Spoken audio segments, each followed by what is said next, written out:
This is a crazy story with dealing with Vince and you and I. It happened here in Tampa. God. How crazy was that? Yeah. This is. You want to tell the story? Let's tell it. Let's tell it. I wrote about it in my book, so people are going to hear about it pretty soon anyways. But so we're in Tampa, and the idea was I was the world champ. I had a lot of heat with the fans, like as a big heel. Right. And we did what was it called? Taboo Tuesday or Cyber Sunday. Yeah. And the idea was that the fans would pick the referee. Right. And Vince said to me, listen, we want to put Dave over because we want people to know that when they invest in this pay-per-view that their opinion counts. Right. But you'll win it back. We'll give it right back to you. The next week in Tampa in a cage match. Right. So we get to the Tampa for the cage match. Right. And we had a great match. Yeah, we did. It was a great win. I was, of course, you were going over, and we knew how you were going over with them.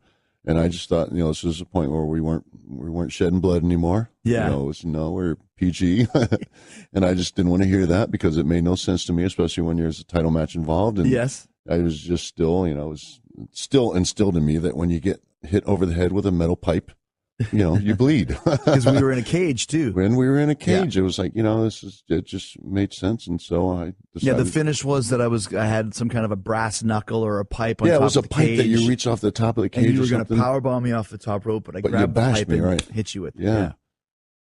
So anyway, so I ended up, I did what I thought was the right thing to do. And I shed a little blood for business. And of course, I got hard weight as well.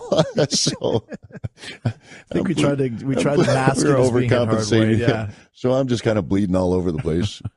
But so we. But let me say this though, it was a really good match. It was a great match, man. It was a great cage match. I remember there's some great stuff in there. It was. I can't believe that we had to deal with grief over that, man. We did. Right. What kills me too is I got. Of course, you got the big fine. Well, let's slow down a bit. So we come back through the curtain, and we've had this great cage match. Mm-hmm. It was like you said, as the heel beat Batista for the title. Right. Come back through the curtain, and then there's a lot of yelling and screaming going on. Very uncomfortable. Very uncomfortable because Dave had there was some blood involved. So Vince said, I'm not going to talk about this with any of you guys. Right. I'll see you next week, and I'll decide what your punishment is. Now, I called him on the way home, and I called him. You weren't very nice about your phone call, were you? Well, I was like, listen, Vince, I'll take responsibility for it, but this match was great. Like, I'm the vet.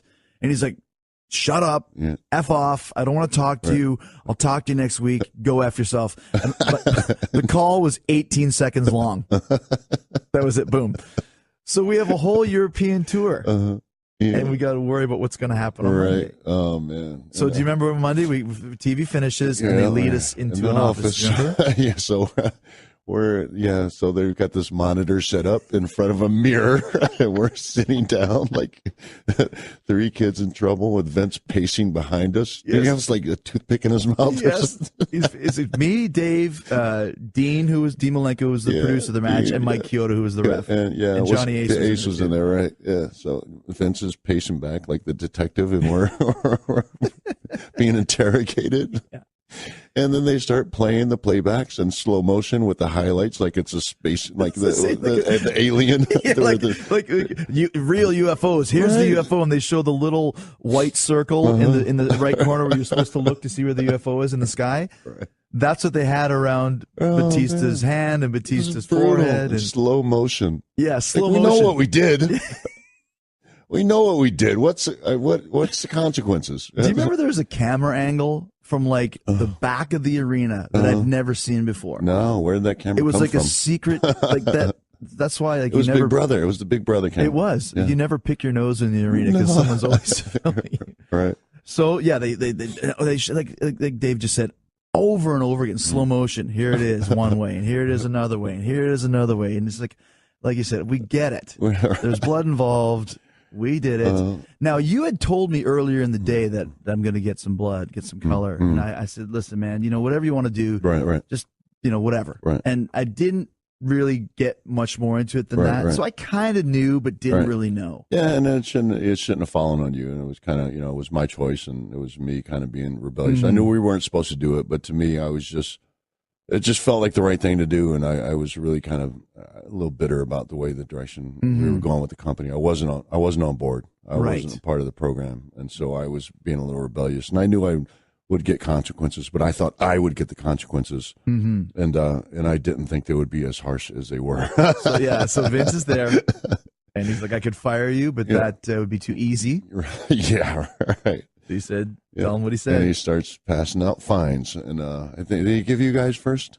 No, you were first. Or was I first? So my fine was $100,000. I will never forget that. My heart dropped, man, because I thought it was going to be like 25 grand. I thought that was going to be like harsh, and I knew it was going to sting. And when he said 100 grand, I was just heartbroken. I literally think that he sucked the life out of me that day. That's when really? I think that's the day that I knew I was, things were never going to be the same. Wow. Yeah, interesting. We've never really talked about this before. No, it really, because I felt like I did the right thing.